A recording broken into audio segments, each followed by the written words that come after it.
सभी को मेरा नमस्कार। अगर आज आपसे कोई पूछे कि हरियाणा के अंदर इस वक्त सबसे इंपॉर्टेंट और बर्निंग टॉपिक और टॉपिक क्या है, तो आप सभी का एक ही जवाब होगा, इलेक्शन। इस वक्त हर तरफ माहौल गरमाया हुआ है। जब से बीजेपी की कैंडिडेट्स की लिस्ट आई है, तब से कांग्रेस की लिस्ट आई, सब चीजें ये चल रही हैं, प्रचार चल रहे हैं, कहीं एग्रेशन चल रहा है, वाद विवाद चल रहा है, आरोप प्रतिरोप चल रहे हैं। अ, इस माहौल के अंदर बहुत सारे लोगों ने मुझसे मेरा व्यू पॉइंट जानने की कोशिश करी। लेकिन मैंने अभी कुछ टाइम पहले भी अपनी वीडियो में एक बहुत ही संक्षिप्त तरीके से बताने की कोशिश करी थी अ, कि अगर हम बात करते हैं आज डेवलपमेंट की, तो आज भी मेरी वीडियो के अंदर जो बार बार मैंने रिपीटेडली एक टाइटल बोला था, वो ये था कि मोदी जी, आज भी हमें तीसरी बार भी सिर्फ आपके नाम पे वोट देना पड़ रहा है, तो एक सोचने की बात है। तो over a period of time I think not BJP, not Congress, not आम आदमी, आई एम नॉट, मैं किसी पार्टी का आदमी नहीं हूं, लेकिन क्योंकि सामाजिक तौर पर अगर उठना बैठना हो तो लोग आपसे आपके व्यू पॉइंट जरूर जानने की कोशिश करते हैं। सेकेंडली, आज अ, क्योंकि एक, तो मैंने उस पूरे के पूरे इस कॉन्सेप्ट के अंदर मैंने सोचा कि इसमें से सीख क्या मिलती है। तो मैं, क्योंकि आज एक इंडस्ट्रियल एसोसिएशन का कोर ग्रुप मेंबर हूं, तो मेरे मन में आया कि इस पूरे प्रकरण को समझकर अगर इसमें से हम कुछ बिजनेस लेसन्स निकाल पाए, और वो बिजनेस लेसन्स हमारे इंडस्ट्रियल एसोसिएशन के लोग, हमारी बिजनेस कम्युनिटी के लोग उससे कुछ सीख पाए, तो वो बहुत बड़ी सौगात होगी। और मैं ये मानता हूं कि ये जो सारा प्रकरण हुआ अभी, ये हम सब के लिए, जो बिजनेस इंडस्ट्री के अंदर लोग हैं, ये उनके लिए एक बहुत ही इंपॉर्टेंट प्रक्रिया है कि आपके सामने, कई बार क्या होता है, हमें चीजें पढ़कर विजुलाइज करनी पड़ती हैं अगर हम कोई चीज नहीं पढ़ रहे हैं या सीखना चाह रहे हैं। अब हमारे सामने इतना प्रकरण हो रहे हैं, ये सब एक्टिविटीज हो रही हैं, इससे बहुत कुछ सीखने को मिलता है। तो मैं ज्यादा नहीं आपका वक्त लेते हुए, मैं कुछ 7 learnings, total 7 learnings I am going to now share. ये 7 लर्निंग्स आपके बिजनेस को समझने के लिए, आपके बिजनेस आपके को बहुत अच्छे से समझने के लिए बहुत ज्यादा आपको मदद कर सकती है। अब पहली लर्निंग क्या है, और मैंने जितने आर्टिकल्स थे अलग अलग तरह से, अलग अलग लोगों के पर्सपेक्टिव समझ के और अपनी समझ से उनको बिजनेस लैंग्वेज में निकाला। पहली सबसे इंपॉर्टेंट लर्निंग थी, bad leadership choices can destroy your business.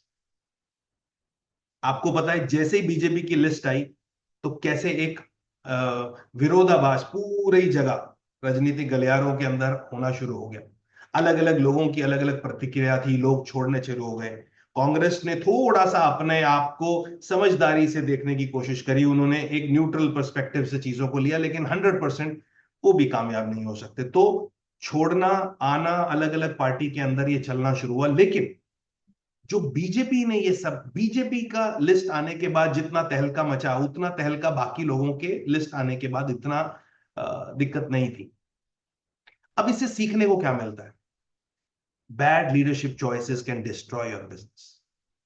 अगर आपका भी बिजनेस है, आज वो लोग जो डिजर्विंग थे, उनको लगता था उनको लगता था कि वो बीजेपी के विजन के साथ चल रहे हैं, पार्टी के साथ अलाइंड है।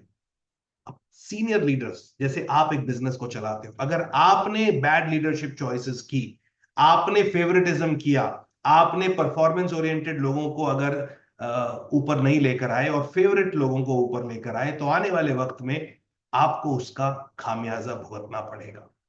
Bad leadership choice can destroy your business. Second, बहुत प्यारी बिजनेस कोटेशन है, पॉपुलैरिटी वोंट पे योर बिल, परफॉर्मेंस विल। आपके पास बहुत सुंदर, बहुत अच्छे, आकर्षित लोग होंगे, लेकिन बिजनेस धंधा तो वही चलाएंगे जो परफॉर्मेंस ओरिएंटेड है। आपकी रेवेन्यूज को वही बढ़ाएंगे जो परफॉर्मेंस ओरिएंटेड है। आपके बिजनेस के अंदर कंसिस्टेंसी कंटिन्यूटी वही लोग बिल्ड पर कर पाएंगे जो परफॉर्मेंस ओरिएंटेड है, जो प्रोडक्टिव है। पॉपुलैरिटी काम नहीं करेगी। पॉपुलैरिटी आपको हीरो बना सकती है, परफॉर्मेंस आपको रेवेन्यू जनरेटर बनाती है। तो आपको डिसाइड करना है कि आपके बिजनेस में आपको किसको लेके चलना है।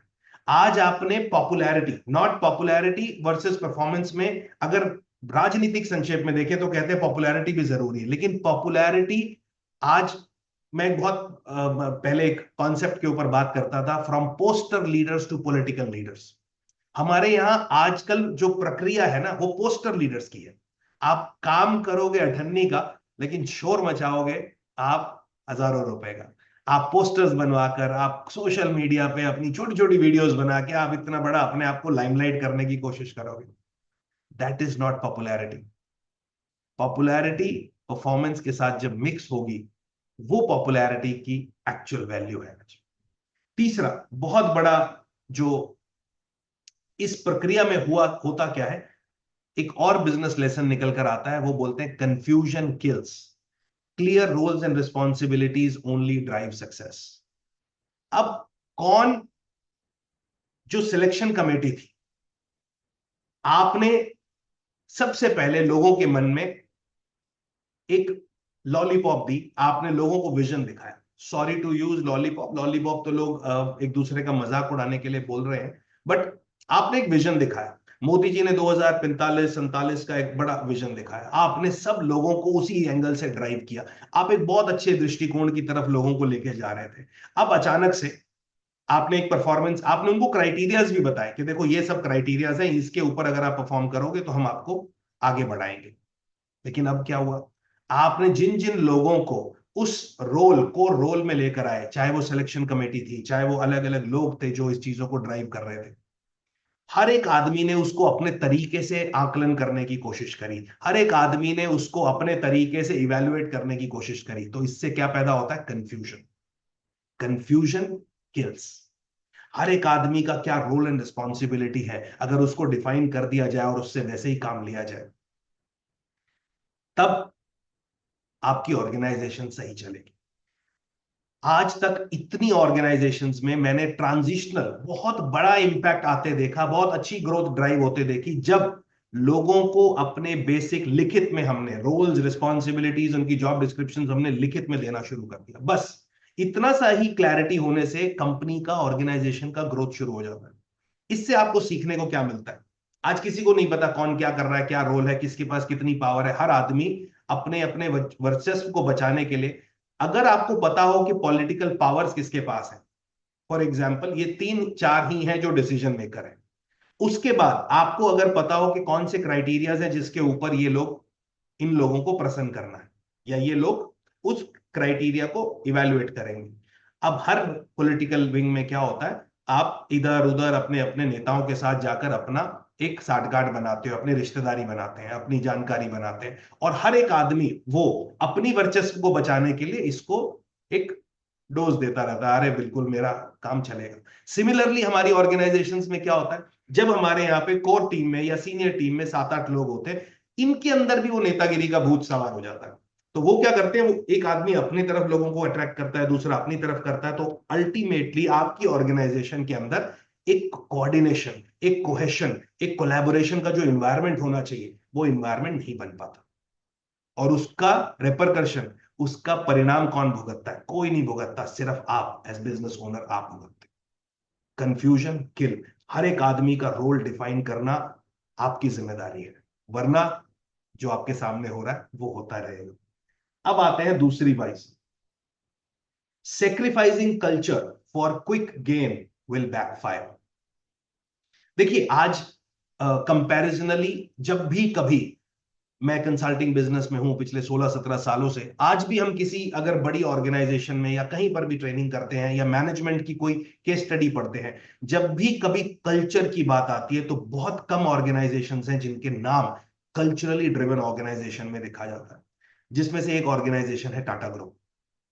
हर एक इंसान को पता है कि Tata group has a culture driven organisation. Similarly culture जो होता है ना, आप जिस भी समाज से आते हो, लेकिन हम सब का जब ये हमारा जो हिंदुस्तान है, हिंदुस्तान का कोर, हमारे परिवार का कोर, हमारे हमारी सोसाइटी का कोर, हमारी कम्युनिटी का कोर क्या है? संस्कार, वैल्यूज। और ये सब वैल्यू ड्रिवन लोग जब साथ रहते हैं तो एक कल्चर पैदा होता है। हर एक के घर का एक कल्चर है, संस्कार है, कैसे उनको ड्राइव कर रहे हैं आप। अब क्या हुआ, आज आपने अगर प्रक्रिया देखें तो इलेक्शन के अंदर क्या हुआ, राजनीतिक, अब कहते हैं ये ना पुराने जमानों की बातें जरूर थी कि राजनीति में भरोसा नहीं है, लोग पलट जाते हैं, सब कुछ ठीक है, माना आपकी बात, बट ये क्यों चाहिए? आज भी अगर आप देखिए इसके अंदर, मैं तो कितने मंच पर यह बात बोल चुका हूं कि आज राजनीति में भी कॉर्पोरेटाइजेशन कर दो। अगर आपने कंपटीशन ही करना है ना, तो 3 आदमियों के अंदर 2 साल का कंपटीशन कर दो कि इलेक्शन से पहले ये 3 आदमी हैं और वो पिछले 3 साल से काम कर रहे हैं, 4 साल से काम कर रहे हैं।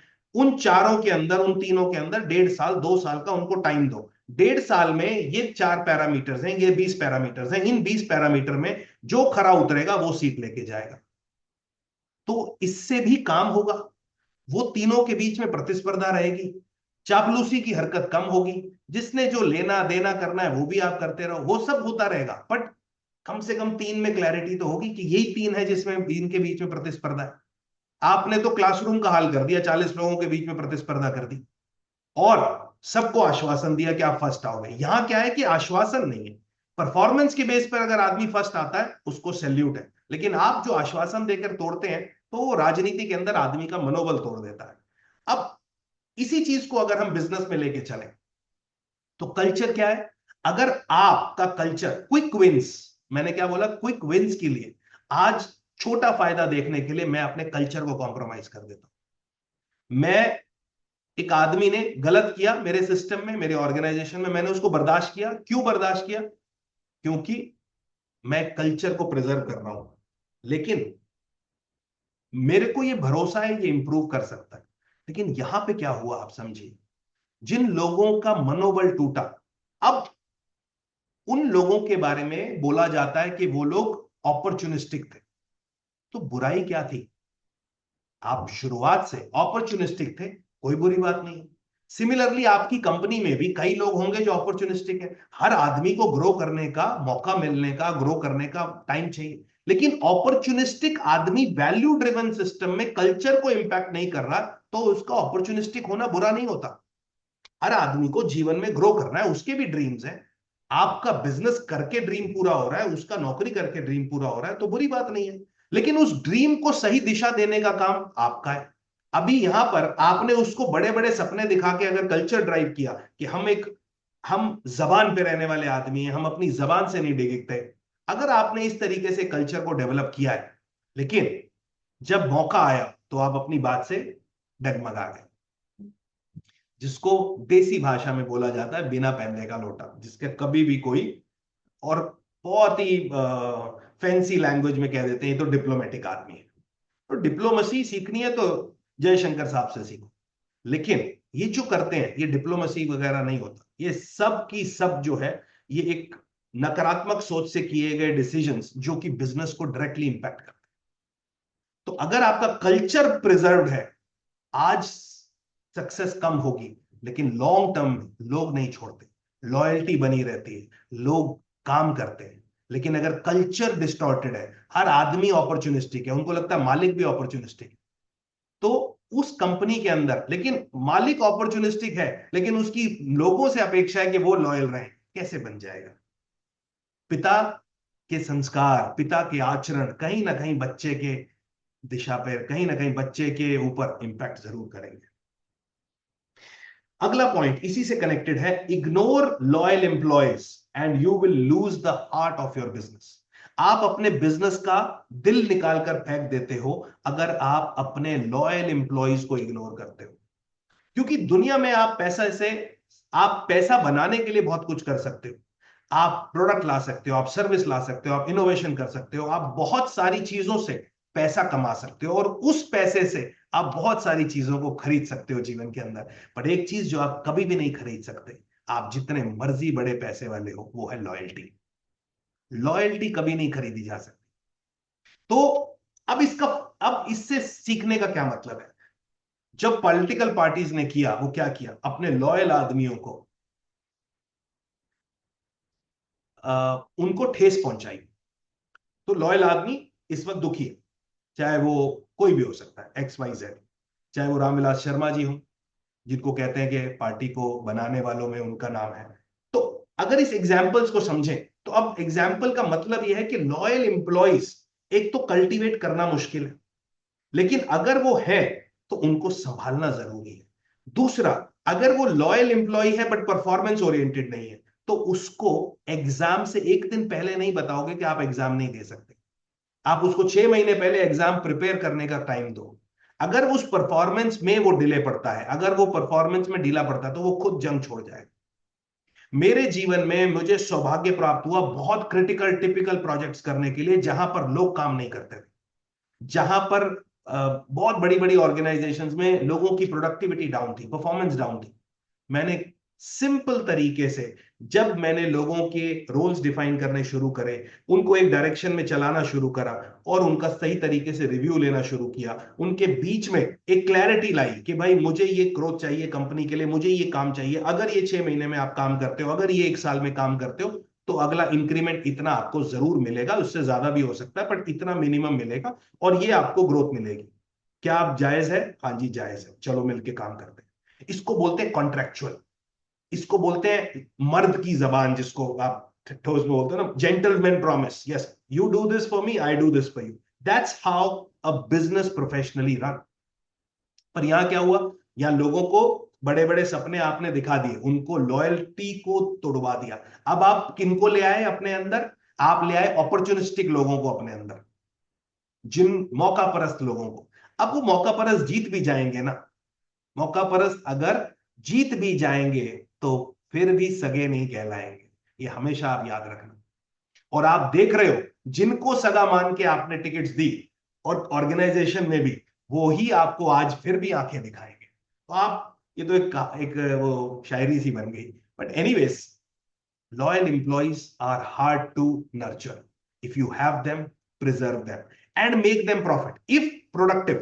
And if they are not becoming productive, अगर वो productive नहीं बन रहे, फिर लॉयल आदमी को तरीके से, इज्जत से, मान से उसको सिस्टम से जाने दो। और अगर आपने परफॉर्मेंस ओरिएंटेड काम करना शुरू कर दिया, लॉयल एम्प्लॉय क्योंकि आपका लॉयल है, वो आपका पैसा बर्बाद नहीं होने देगा। वो खुद कहेगा कि साहब मैं कहीं और ढूंढ लेता हूं, मेरे को यहां पे कंट्रीब्यूट मेरे से नहीं हो पा रहा है। तो लेकिन डेंट नहीं पड़ता है। अब क्या हो गया? अब एक और मैनेजमेंट लेसन है, neglecting your top talent. If you are neglecting your top talent, your competitor is ready to grab them. हमेशा है।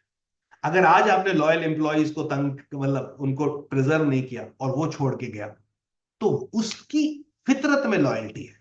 वो सिर्फ आपके लिए लॉयल शायद आपकी वजह से 50% हो सकता है, 70% हो सकता है, बट 50% टू 30% टू 50% रोल उसकी अपनी फितरत है।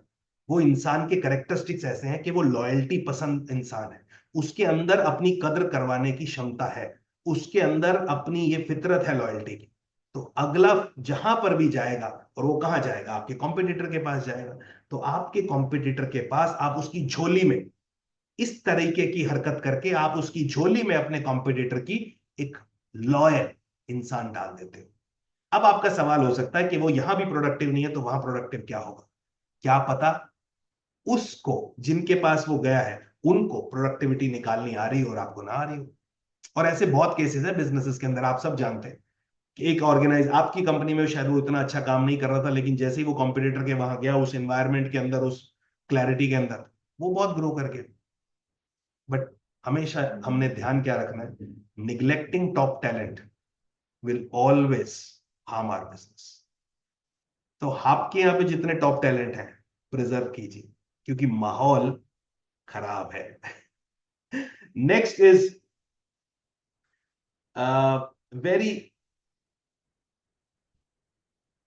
Important point. मैं अभी एक बहुत बड़ी कंपनी के लिए प्रोजेक्ट कर रहा था, चलो नाम बता देता हूं, मैं गोदरेज के लिए एक प्रोजेक्ट कर रहा था। और आप देखें गोदरेज के लोगो में, गोदरेज के हर जगह आजकल उस पूरे पूरे सेंटर में उनका रेवेन्यू टारगेट क्या है और उनके गोल्स क्या है, वो कैसे अचीव करना चाहते हैं, बहुत हद तक ट्रांसपेरेंटली वो सब चीजें डाउन द लाइन लोगों को पता है। तो डिसीजन मेकिंग प्रोसेस में जहां ट्रांसपेरेंसी नहीं होती वहां हमेशा एक प्रॉब्लम आती है, हमेशा। यहां क्या है, अब राजनीति में डिसीजन सीक्रेटली लिए गए, ऑन द स्पॉट अनाउंस किए गए, और कितने लोग, आप मतलब एक सीट के पीछे 30-30 लोगों का अगर नॉमिनेशन गया, इसका मतलब है कि आप कितने लोगों को बेवकूफ बना रहे थे, कितने लोगों को आपने उम्मीद दे रखी। जो भी बाद में बात कर रहा है, मैक्सिमम इंसान बोल रहा है कि वो टॉप लिस्ट में था। तो इसका मतलब क्या है, इसका मतलब यही है खाली कि ये जो सीक्रेट डिसीजन हुए जो आपके हक में नहीं थे, आपने उससे अपने लॉयल फोर्स को डेंट दे दिया। अब आप सोचते हैं कि वो 100% दिल से उसको सपोर्ट कर रहे होंगे, तो ये आपकी गलत फहमी है। इसी तरीके से अगर हम ऑर्गेनाइजेशन में कुछ बड़ा बदलाव ला रहे हैं, ग्रोथ की तरफ जा रहे हैं, हम कुछ करना चाह रहे हैं, अच्छा, लोगों के साथ बैठ के कंसेंसस बनाना और उनको उस विजन के साथ अलाइन करना बड़ा जरूरी है। ये काम बड़ी शिद्दत से बहुत अच्छे से मोदी जी ने किया। हम हमें चाहे उन्होंने तिरंगा झंडा लहराया, चाहे हमसे वो थाली पिटवाई, हुआ क्या, सब लोगों को एक डायरेक्शन में बांधने का काम किया। आदमी, हर इंसान को पेट्रियोटिज्म कि झंडे तिरंगा यात्रा करो, तिरंगा लगाओ, हर आदमी ने, कितने, हर लोग, हर इंसान ने लगाया। हुआ क्या, bind people towards a common vision, towards a common purpose. That is something which you should do.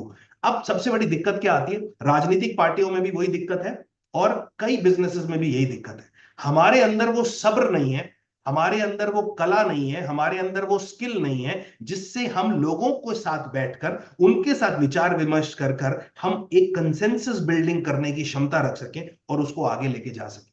इसीलिए हम क्या करते हैं, सीक्रेट रूल डिक्लेयर कर दिया और उसके बाद बोला हमारे हाथ में तो कुछ था नहीं, ऊपर वाले ने, जो सीनियर लोगों ने डिसाइड कर दिया, अभी मैं क्या कर सकता हूं। Similar happens in the organisation. अगर आपने एक बंदे को क्वालिटी का हेड बनाया, परचेज का हेड बनाया, अगर सेल्स का हेड बनाया, तो उसके पास अगर पावर ही नहीं है और आप एक सीक्रेटली डिसीजन ले रहे हो या आप और वो मिलके ले रहे हो, जो डाउन द लाइन वो ट्रैक नहीं हो रहा, वो बार बार आपके ऊपर चीजें डाल रहा है, that is not going to serve the purpose.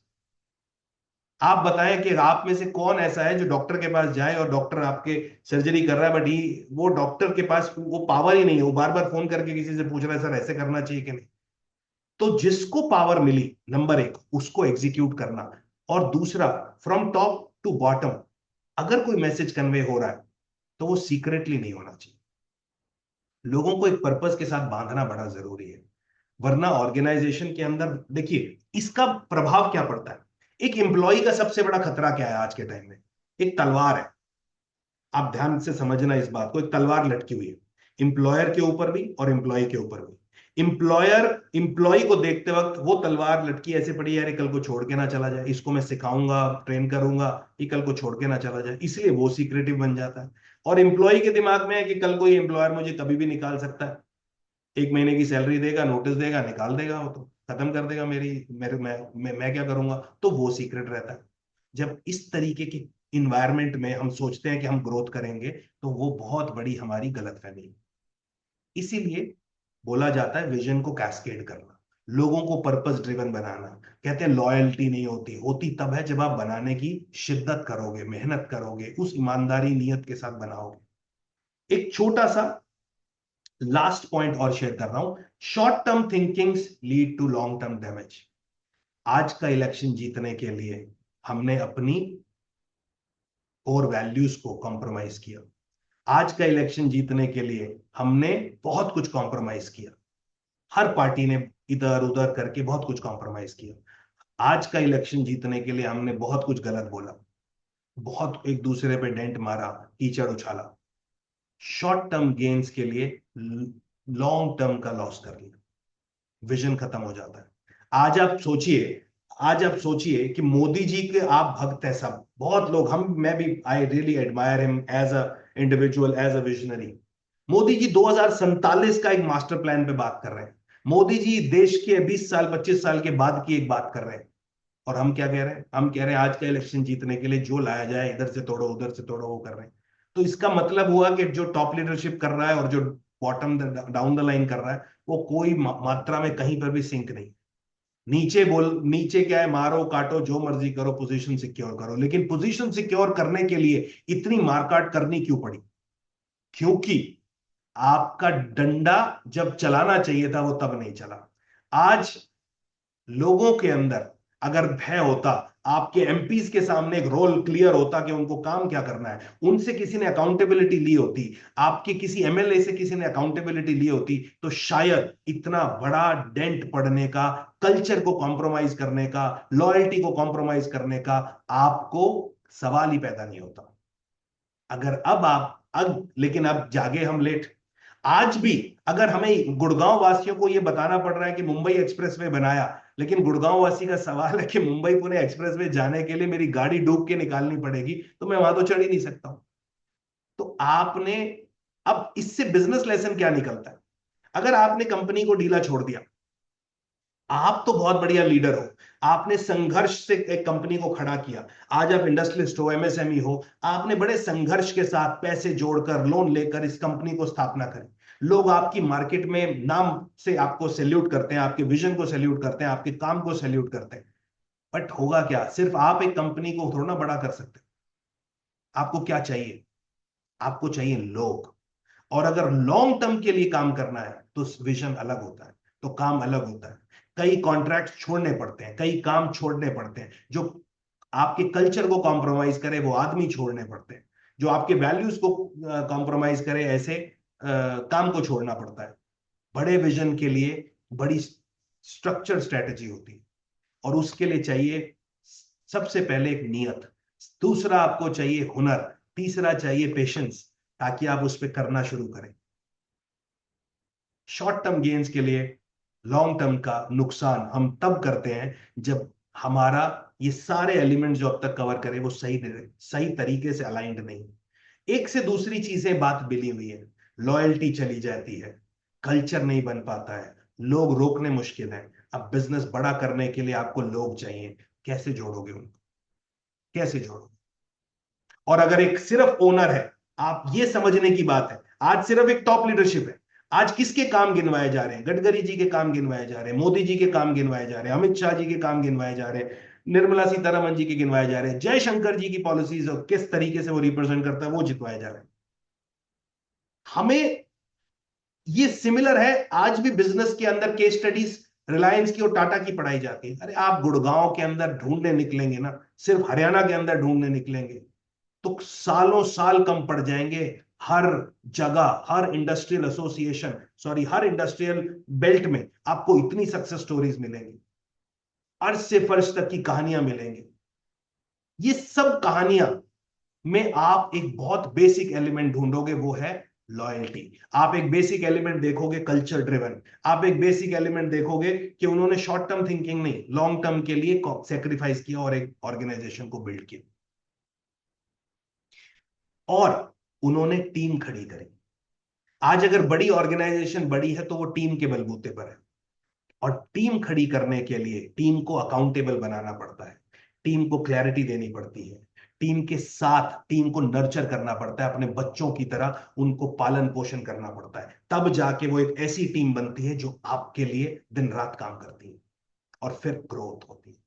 आज पॉलिटिकल सिनेरियोज में आप अपनी टीम को हमेशा क्वैश करते हो, क्योंकि आप एक बड़े सपने को सेल करने में लगे हुए हो, पर वो बड़ा सपना सेल तब होगा जब वो छोटे सपनों जो एक आदमी के बेसिक हैं, बेसिक नेसेसिटीज हैं, वो पूरी होगी। तो ये विश्लेषण था कि कैसे हम इन लेसन्स को पढ़ते हुए थोड़ा थोड़ा आक्रोश निकल आता है, क्योंकि हालात को देखते हुए बड़ा गुस्सा आता है, बड़ा दुख लगता है कि आज इतने बुद्धिजीवी लोग होते हुए भारत के अंदर आज क्यों नहीं पॉलिटिकल कॉर्पोरेटाइजेशन हो पा रहा, आज क्यों नहीं हम एक स्ट्रक्चर सिस्टम बना पा रहे हैं। क्या दिक्कत है? ये क्यों आज भी जात बिरादरियों के अंदर चीजें, आज भी बहुत लोगों के मैं सुनता हूं, आज गुड़गांव के अंदर जाता हूं कि वो समाज उसको सपोर्ट करेगा, वो समाज उसको सपोर्ट करेगा। ये समाज सपोर्ट जिस दिन परफॉर्मेंस को करेगा उस दिन शायद मेरे हिसाब से तो कुछ होगा। लेकिन समाज पॉलिटिकली कुछ भी करे, लेकिन आपका समाज आपका बिजनेस है, आपके लिए बिजनेस इंपॉर्टेंट है, और बिजनेस की ग्रोथ से आपका नाम, आपका शान और आपकी कंसिस्टेंसी है। इसीलिए ये सारी लर्निंग्स अपने बिजनेस में जरूर लगाइएगा, और मैं आशा करता हूं कि आप एक ऐसा मजबूत बिजनेस खड़ा करें और इस लर्निंग को सीख के करें, ताकि हमेशा आपकी ग्रोथ होती रहे। Thank you, wish you all the best. और मैं अब कुछ दिन तक कुछ सीरीज ऑफ वीडियोस निकालने की कोशिश करूंगा जहां मैं छोटी छोटी इनपुट्स शेयर कर पाऊं, ताकि कुछ छोटा सा मेरा कंट्रीब्यूशन विचारधारा को बदलने में हो सके। धन्यवाद।